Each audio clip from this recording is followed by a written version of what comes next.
Bueno, pues Sol, muchas gracias. Hoy tenemos la suerte de tener a Sol Macaluso con nosotros en la Fundación Lidera. Abrimos otro espacio maravilloso de Café con Emoción. Bueno, yo he visto un poco tu historia, que me parece brutal, ¿vale? También, bueno, pues tener la suerte, ¿no?, de que muchas veces se nos escuche, de que lo que queremos contar al final sea escuchado. Y lo primero, darte las gracias por acompañarnos hoy, por abrir para mí espacios en los que muchas veces, hace muy poquito estaba hablando de esto, ¿no?, de que guardamos cosas y se nos olvida compartir y no sabemos el bien que le hacemos a las personas cuando exponemos, ¿no?, cosas que nos han pasado y dices tú, ay va, a mí eso también. Entonces, bueno, cuéntame un poco, porque bueno, todo el mundo te conoce y saben un poco, pero sí me gustaría, ¿no?, que nos contaras, bueno, pues toda la parte de cuando decides ir a Ucrania y luego, bueno, pues entraremos en más cosas que a mí me tocan mucho y que iremos desgranando, pero bueno, cuéntanos un poco. Bueno, en primer lugar, gracias también a ustedes por invitarme y sobre todo por hacer estos espacios tan necesarios en nuestra sociedad para hablar de esas cosas que a algunos se les olvidan hablar y que otros no saben cómo hablarlas. Así que aprovechando la voz y el lugar, para quienes no me conozcan, soy periodista y siempre muy ligada a la salud mental.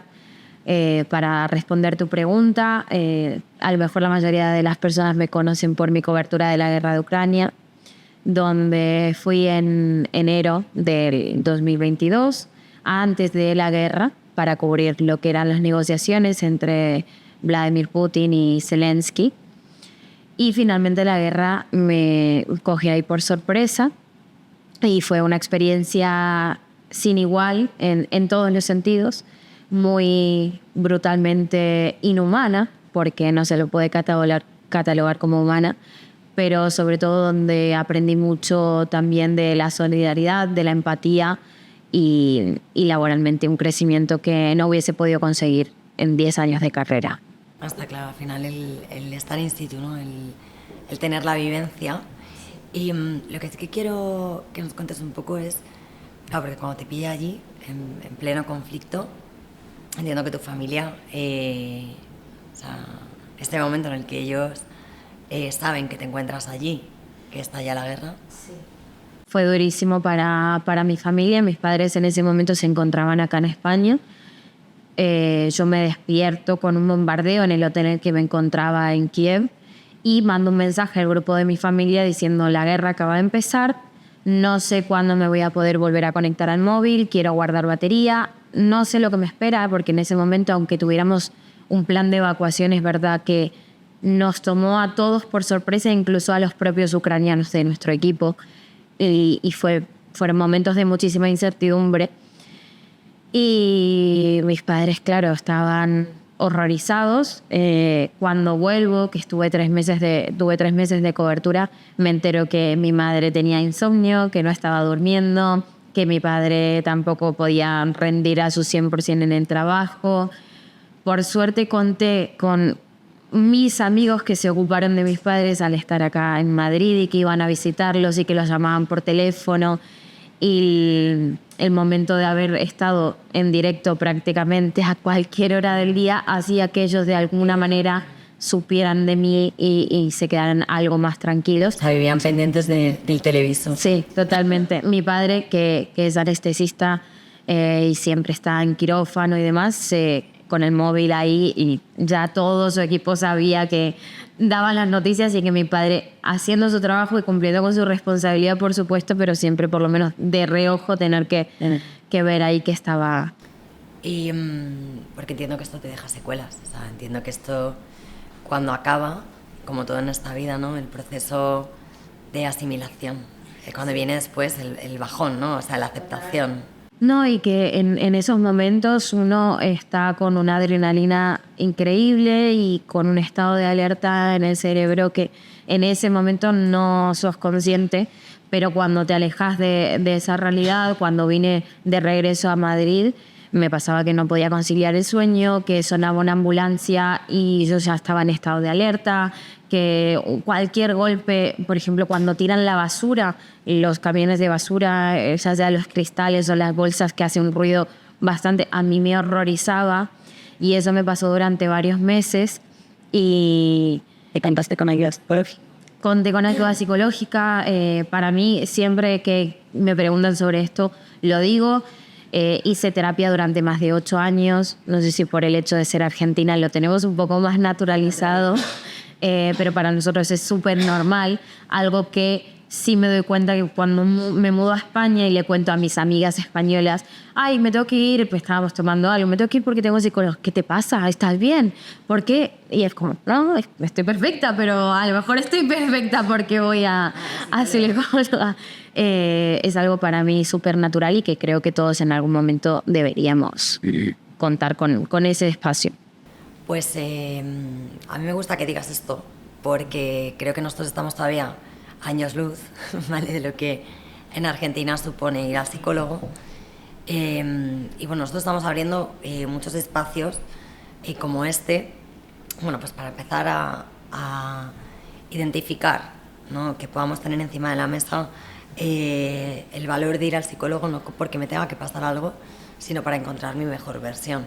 Entonces, hay muchos procesos a lo largo de la vida, como puede ser este, en el cual al final a ti te deja una cicatriz.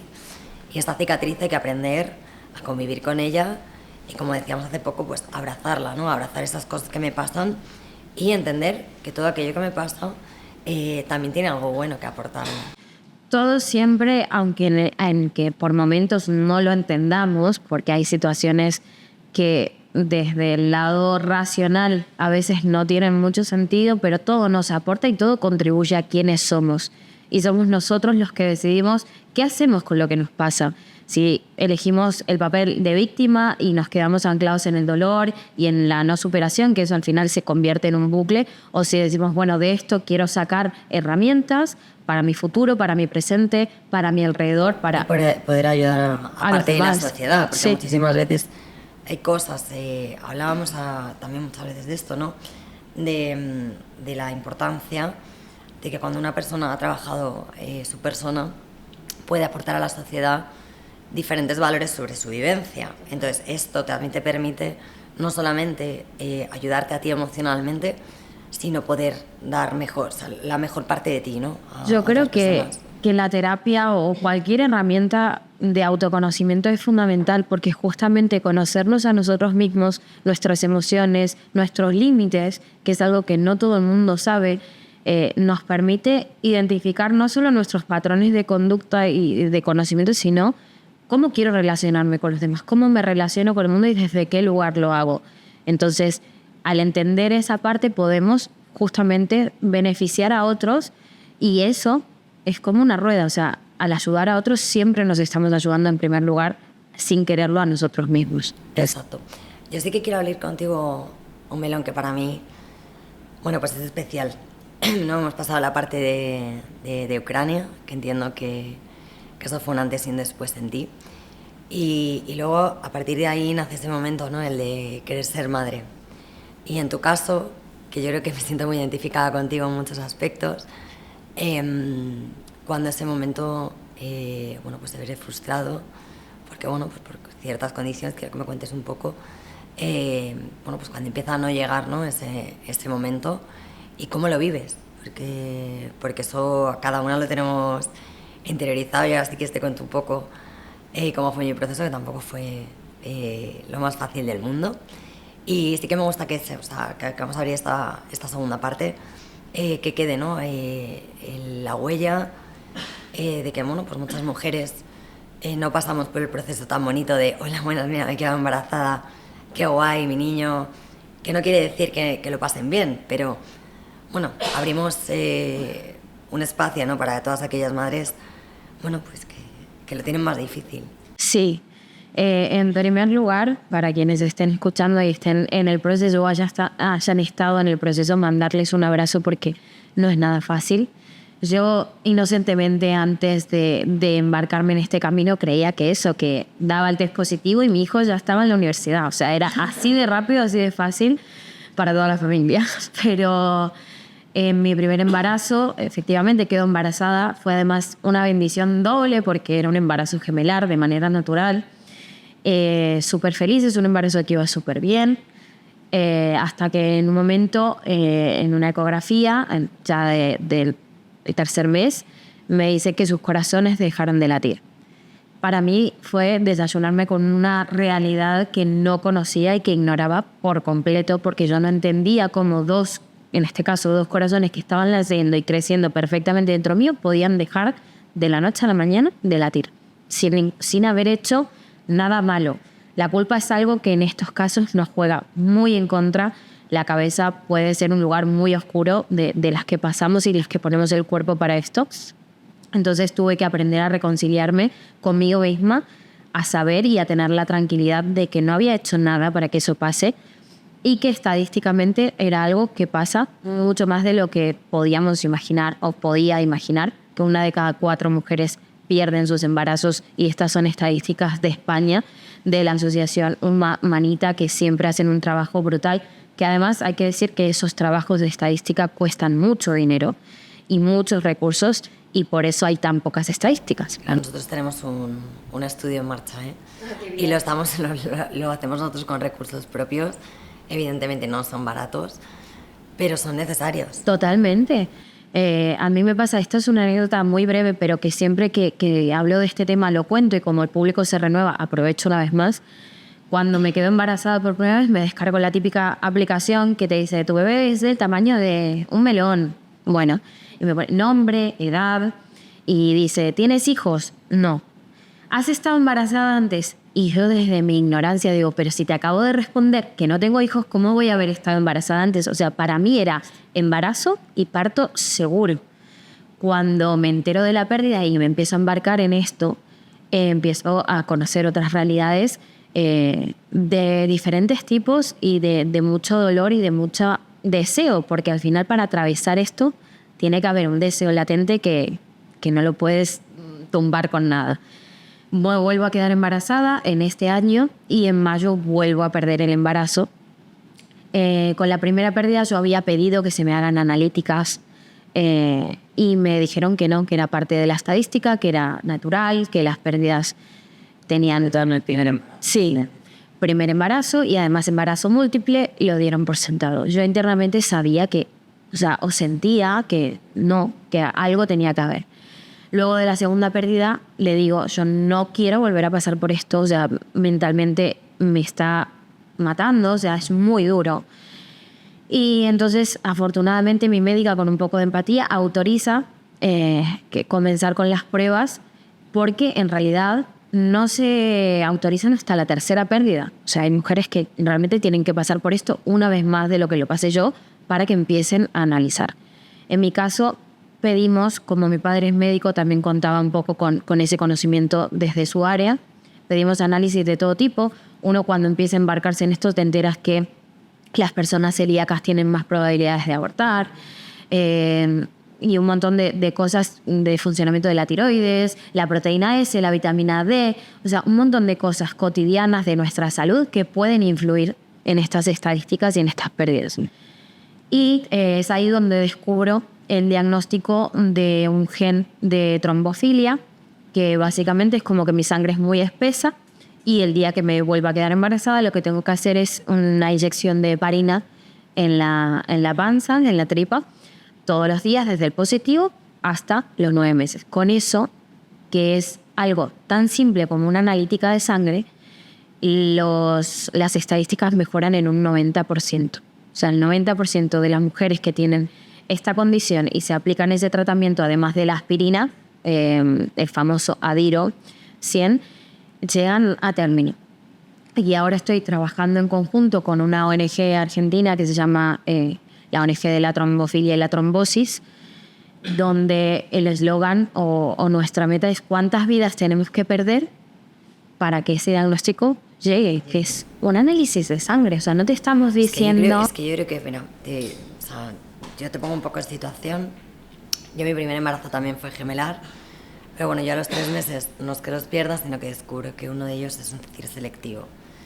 Quiere decir que cuando se hace la división del óvulo, porque eran gemelos idénticos, la división no se hace correctamente, entonces hay una transfusión entre el cordón umbilical, entonces a uno le llega mucho y al otro no le llega. O sea, te imagínate con 25 años que tenía, te dicen esto y bueno, pues se te cae el mundo porque dices, ¿y ahora qué? O sea, te ponen además en el peor de los casos. Yo cada vez que iba a hacerme una ecografía salía llorando, porque además el riesgo de que yo me muriera en el proceso era muy elevado. Entonces, o sea, va pasando el tiempo, al final me tienen que hacer una cesárea de urgencia cuando los niños estaban de 7 meses, y al mes y medio, bueno, ya nace todo perfecto, uno muy chiquitito, el otro más grande, pero bueno, nacen. Y yo perdí a uno al mes y medio de nacer por una infección. Yo sigo diciendo siempre, y esto no me canso de decirlo, que fue una negligencia médica, seguro, porque el niño estaba sano. Pero bueno, me tocó. ¿Qué ocurre? Que yo creo que al final el problema que tenemos en esta sociedad es que no te acompañan, no tenemos ayuda. Las mujeres muchas veces, yo creo que en ese sentido no se nos da la importancia que tenemos y se nos deja simplemente vivir el proceso. Y como tú dices, o sea, hacer un análisis de sangre, al igual que me haces uno de hormona, te cuesta nada.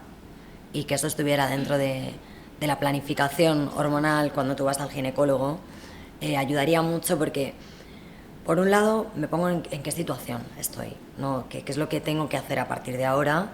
¿Cuánto de importante es para mí? Porque para todas las mujeres no es tan importante el hecho de quedarme embarazada. Cada una lo vive a su manera. Pero para que es la que realmente lo necesita, poner las herramientas encima de la mesa creo que es fundamental. Y sobre todo el acompañamiento. El acompañamiento hacia las mujeres. Muchas veces yo, como digo, yo no soy de ningún partido, no creo en ningún tipo de movimiento de ningún tipo. Las mujeres para mí no somos más que los hombres, y lo tengo muy claro. Pero sí que es verdad, por la condición que tenemos, que es dar vida, ¿vale? Nos encontramos muchas veces en momentos complicados. Y luego cómo juega la cabeza en todo esto, porque yo en mi caso, cuando todo esto ocurrió, que una niña de 25 años, ¿vale? Su primer embarazo, o sea, ¿por qué me pasa todo esto, no?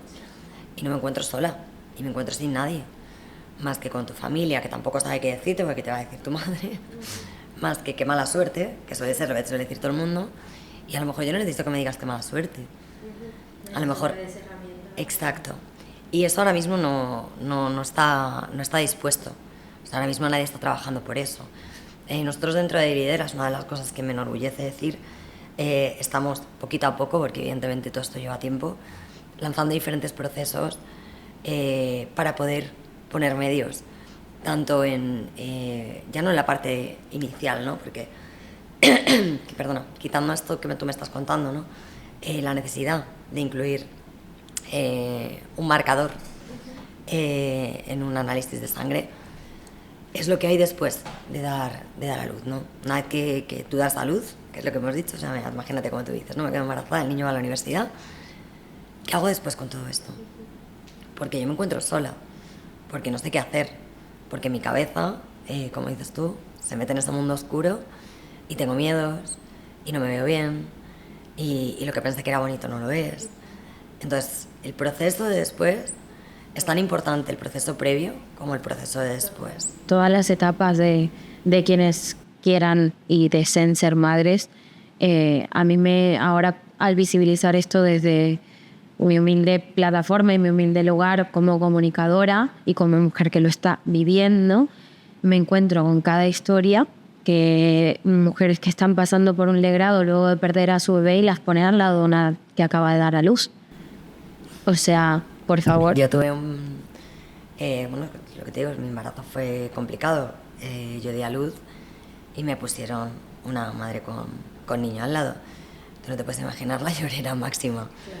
Entonces, eso duele. Es que son cosas, además, Sara, que creo que se pueden contemplar de una manera mucho más fácil de lo que pareciera. O sea, y por ejemplo, hablando de herramientas y de recursos, la ONG esta con la que estoy colaborando en Argentina desarrolló un kit de trombofilia para que tú te puedas hacer la analítica, o sea, de una manera fácil, sencilla y gratuita, para que todo el mundo pueda tener acceso, porque tampoco limitar o privar a las mujeres si no tienen los recursos económicos para hacerlo, porque eso también sería una selectividad que no es agradable ni humana, por decirlo. Y estamos intentando desarrollar ese kit en casa, en España, para que las mujeres lo puedan hacer y llevarlo a quien corresponde para que analicen eso y que en la consulta, porque en mi caso yo fui a ginecóloga antes del primer embarazo diciendo, hola, tengo X años, quiero buscar bebé, mi pareja me acompaña, ¿tenemos que hacer algo? No, soy joven, pues este gen es heredado, o sea, la trombofilia tiene las adquiridas y las heredadas. Lo mío es heredado, se podría haber previsto que era algo que iba a pasar de mi padre o de mi madre a mí. O sea, era tan sencillo resolverlo para no tener que pasar por un dolor que es irrecuperable, que como hablábamos antes, las cicatrices quedan. O sea, uno lo puede trabajar, puede tener recursos, puede ir a terapia, puedes hacer lo que te venga bien, ir a yoga, meditar, lo que sea. Pero al final, si te das cuenta, estamos diciendo una cosa, que es, por un lado, todo tiene un coste y no todo el mundo puede tener acceso a ello. El simple hecho de a lo mejor poderte hacer el test, bueno, pues a lo mejor te puedo decir que el 60% de la población no se lo podría hacer porque tiene limitaciones económicas, pero es que si no me hago el test y tengo esas huellas psicológicas que me deja el proceso, tampoco me puedo pagar el psicólogo.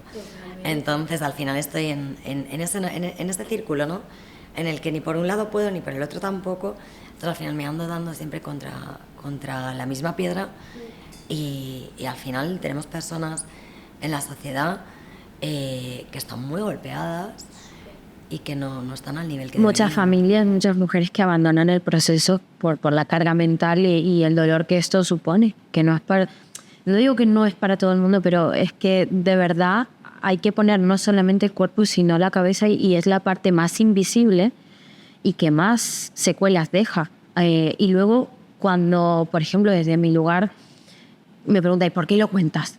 ¿Qué es algo tan íntimo? Lo cuento justamente por esto que estamos hablando, porque es una realidad que abarca a muchísimas familias y es una realidad a la que le hace falta muchísimos recursos. Entonces, cada lugar que a mí se me permita hablar de estas cosas, visibilizarlas, ojalá el día de mañana poder hacer algo para contribuir a que cada vez seamos menos las mujeres que necesitamos esos recursos que no se nos dieron. Y que en caso de que realmente, bueno, pues porque todo pasa, ¿eh? Y yo digo siempre que, bueno, yo tuve, bueno, pues el proceso que tuve y punto.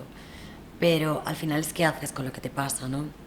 Entonces, yo en mi caso, lo que me pasó me sirvió para decir, no puede pasar esto.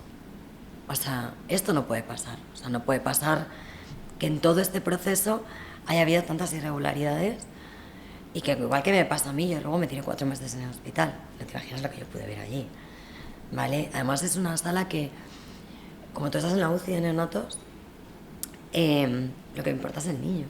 Tú no importas. Entonces, tú pasas a un segundo plano. Tú ya eres la mamá. Tú ya no eres ni Sara, ni eres Sol, ni eres nadie. Tú eres la mamá. Y entonces pierdes identidad y ya como que lo que te pase a ti, pues sí, mira, que sí, pero que no. Y que no se nos olvide que si nosotros esos niños no salen adelante, ni las familias, tenemos un papel muy importante, que es dar vida y luego educar y poner recursos. Pero para eso necesitamos una sociedad con una mente fuerte y con las herramientas suficientes para poder sacar adelante todo esto. Pueda acompañar todas las etapas de este proceso es fundamental. O sea, no sentirnos solas, no vernos solas y vernos identificadas con otras mujeres que puedan estar en nuestra situación. Quiero decir, hacer una pregunta, porque claro, siempre nos ponemos nosotras, ¿no?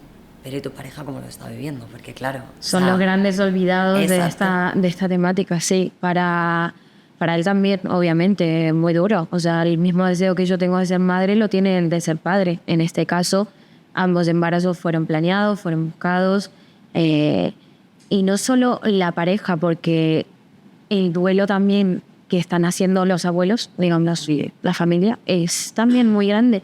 Y para nosotras, a mí me pasaba que yo me sentía como culpable. Sentía que le estaba fallando a mi pareja, fallando a mis padres, a quienes estaban esperando un sobrino, un nieto, un hijo. Y entonces, una vez más, tener esos recursos para poder identificar estos pensamientos intrusivos que vienen y también poder acompañar dentro de nuestro dolor a nuestra pareja, a nuestros padres, porque no solo somos nosotras quienes lo estamos sufriendo. Mi pareja se tomó una semana del trabajo con ambas pérdidas. Está bien para acompañarme y para acompañarnos, o sea, porque era algo que La perdí igual que tú. exacto, y pareciera que eso la sociedad no lo ve tampoco, y ellos lo viven de igual manera. Es verdad que la diferencia está en el que nosotras ponemos el cuerpo y después tenemos, en mi caso, después de 2 embarazos, un chute de hormonas que suben, que bajan, que es un lío hormonalmente hablando, pero ellos igualmente lo sufren. Y una de las cosas, porque ahora ya estamos en el proceso de que tú ya tienes tu diagnóstico y a partir de aquí, ¿cuál es la situación? ¿Qué es lo que...?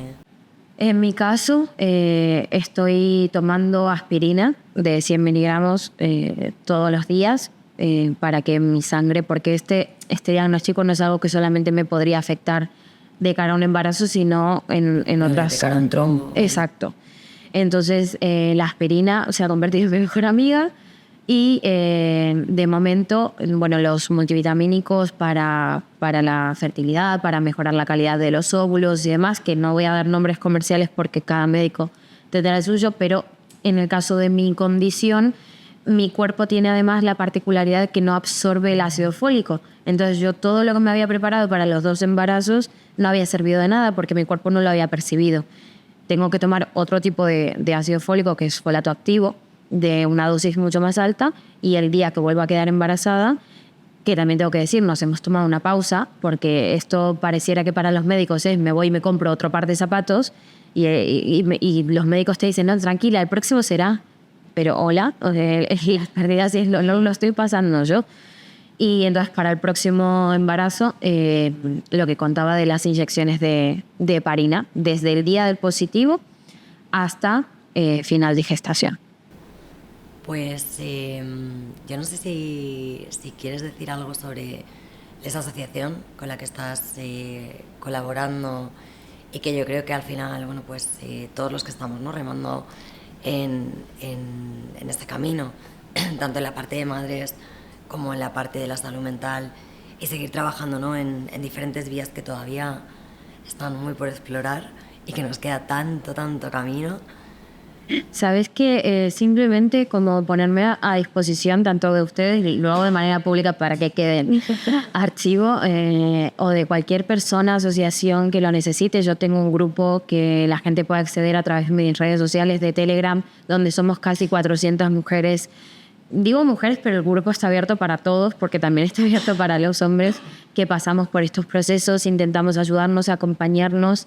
La asociación esta con la que colaboro en Argentina tiene deseos de poder avanzar lo mismo, porque ya en Argentina se está haciendo la ley de la trombofilia gracias a ellos, y ojalá en España algún día a corto plazo o medio plazo poder tenerla, para que sea un derecho de todas las mujeres acceder a esa información de nuestra sangre y no tener que vivir esto tan doloroso. Y simplemente eso, como comunicadora, siempre, y sobre todo como mujer empática, ponerme a disposición de quien lo necesite. Pues yo te quiero dar las gracias porque te digo, o sea, bueno, Miguel, que como todo el mundo sabe que anda por aquí detrás, me dijo, te va a encantar el café con Sol, porque tenéis al final, aunque no hayan sido en procesos similares, o sea, quiero decir, el mío fue a término, el tuyo no, pero sí al final la vivencia, ese dolor, ¿no?, la pérdida, el cómo se transmite, el cómo te queda, sí es muy similar, ¿no? Entonces a mí me ayuda a darme cuenta de que el proceso que estoy llevando y que ese melón, ¿no?, que estoy abriendo cada vez cobra más sentido, y yo estaría encantada de que nos ayudes a madrinar el proyecto, que nos ayudes bueno, pues a acompañarnos en todo este camino, y estaré encantada. Me encantaría. Cuenten con eso, con lo que haga falta, con la difusión, y siempre también apelando a los medios de comunicación a que hagan visibles estas historias, que es muy importante para que sepan que existimos y que este dolor, tanto el tuyo como el mío y el de tantas historias que hay entre medio de nosotras más, diferentes, pero válidas, todas válidas. Exacto. Pues muchísimas gracias. Gracias a ti. Gracias.